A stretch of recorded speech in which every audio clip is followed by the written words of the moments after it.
Hey, welcome back everybody to Altcoin Daily. My name's Austin. Taking a look at the cryptocurrency market, we can see that the Bitcoin price, along with altcoins, are tanking right now, as well as the largest NFT marketplace in existence, OpenSea, has just been hacked. $1.7 million in ETH stolen from OpenSea users. In today's video, we will be discussing both the Bitcoin price, as well as what you need to know if you hold NFTs on OpenSea. Like always, check the timestamps down below in the video description. Hit the like button if you appreciate this channel keeping you informed. And let's jump in, starting with OpenSea. Revoke OpenSea access now. OpenSea is getting drained by a hacker. This is urgent. OpenSea is being hacked right now, and people's accounts are getting drained. Over 300 Ethereum has been taken already. And here's how it's happening. The hacker is stealing people's NFTs, and then they are selling the stolen NFTs to others and pulling out that ETH. Currently, they have over 300 ETH in their wallet, and it's growing.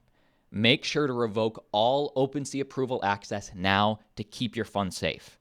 Okay, do not panic. Let's keep going. Let's find out more detail.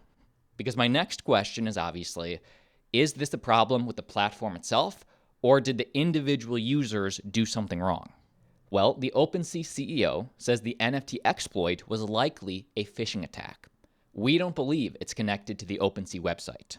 So the CEO is saying that it wasn't the platform, it was the individual users who had their information phished from them.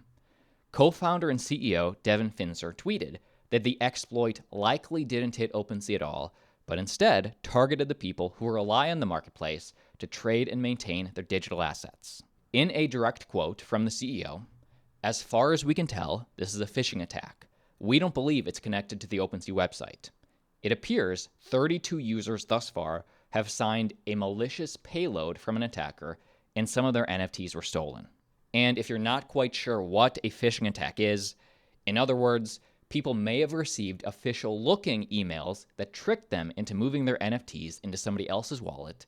That address, which Blockchain Explorer Etherscan has labeled now fake phishing 5169, now has a balance of 641 Ethereum, worth over $1.7 million. So this is a dark day for the platform OpenSea. I encourage you down below in the comment section to give me your thoughts. Were you affected? Do you know somebody that was affected? Give me your thoughts down below. And actually, after doing some chain analysis, we now know that this hacker started phishing over 28 days ago. OpenSea NFT hack explained thread. 28 days ago, the hacker uploads a new smart contract. He already knows well that his goal is to get as many signatures as possible.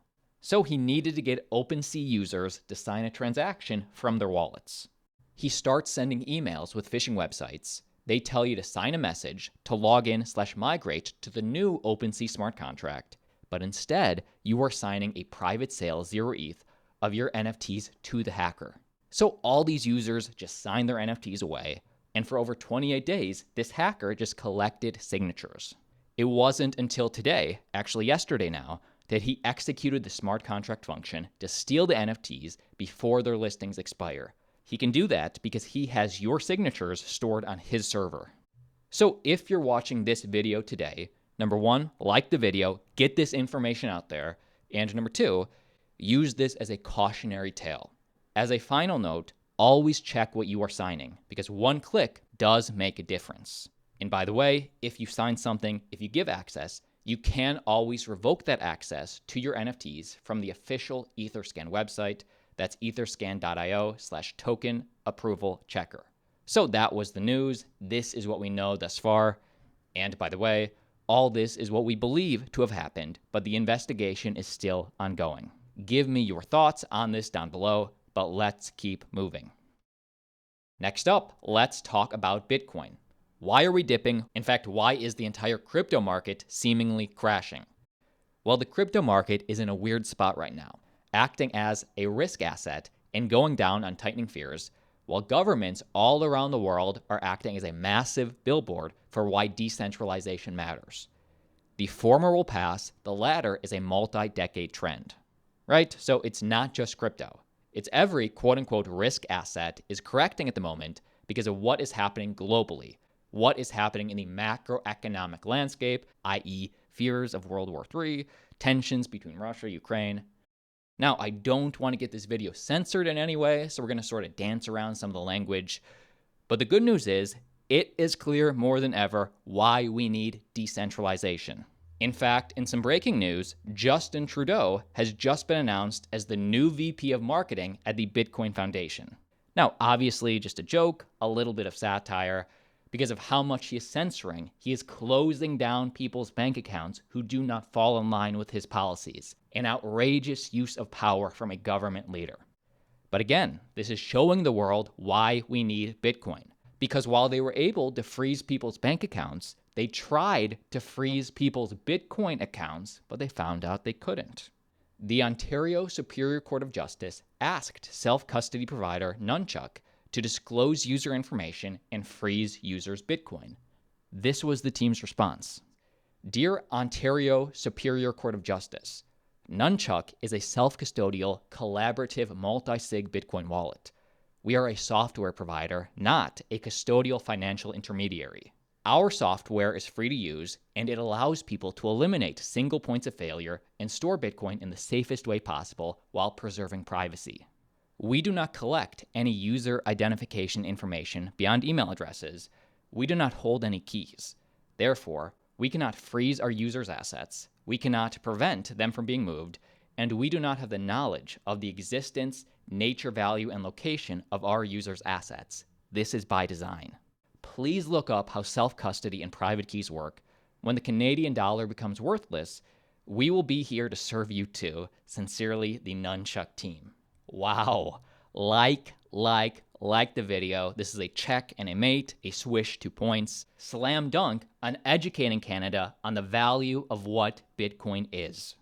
In fact, while these workers are protesting, while they're having their bank accounts frozen, they can still use Bitcoin. And the Bitcoin community is coming through. Watch this person receive 8K in Bitcoin on a live stream. Watch this. The bottom line is every 2 days we got a scare. Every 2 days there's some BS about top presents and stuff like that Real quick. on. Hey man, how's it going? Yeah, go ahead. You're good. I'm gonna give this to you. Oh, nice. Remember how I came and gave you some sats? Yeah. There's 8 grand of Bitcoin in there. Oh, in here. In there. As soon as the bank shut down, we had some big donors that were like, "We need to get Bitcoin to these truckers." Kidding. I'm not kidding you. So keep it safe. God, you're kidding. Basically, open it up. There's instructions. All you do is do a recovery code. It's going to tell you to download Blue Wallet, which is what the recovery code's for. So it'll be a different wallet than the first one I showed you. Okay. Boot it up. It's yours. Thanks for your That's service. insane, man.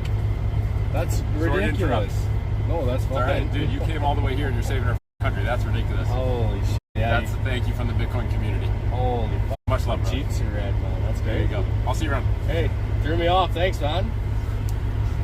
That's insane, man. Dude. Yeah, so anyone listening, that you guys caught it at a good time. So I just met that guy a week ago, and he had a Bitcoin toque on. I said, "What's up with that?" He said, "Actually, if you don't mind." So I let him sit in the truck or whatever, and we downloaded his wallet or whatever, and he said, like, there's some massive like freedom-loving people love Bitcoin and stuff like that. So he said, we're gonna probably get some big donors in the future, and so whatever. And apparently there's 8 grand of Bitcoin in here. There's gonna be a QR, I'm assuming, or something like that. So we're gonna see, but I guarantee. Open that shit up. Yeah, Just joking. show everybody. Yeah, that's insane, man. Actually, yeah, that's definitely one of the craziest things that's happened in the last 2 weeks. Well, we're glad that we caught the... Yeah, I know you're lucky. That's gonna look staged for sure. Yeah. Oh my god. So we still have obviously massive support for this all around the world. What were we talking about? We were talking witch. Yeah, that threw me off actually. Wow. Just wow. Give me your thoughts on this down below. And look, I get it. I know that prices are dipping in the short term. I see the crypto market going down in the short term. But think long term. Think about how the network continues to grow year after year. The network's getting bigger. Anyway, that is the video. My name's Austin. Like always, see you tomorrow. And feel free to use our code Altcoin Daily for 10% off Bitcoin 2022, the biggest Bitcoin conference of the year. There's a link down below. Use our code for 10% off. Let's hang out.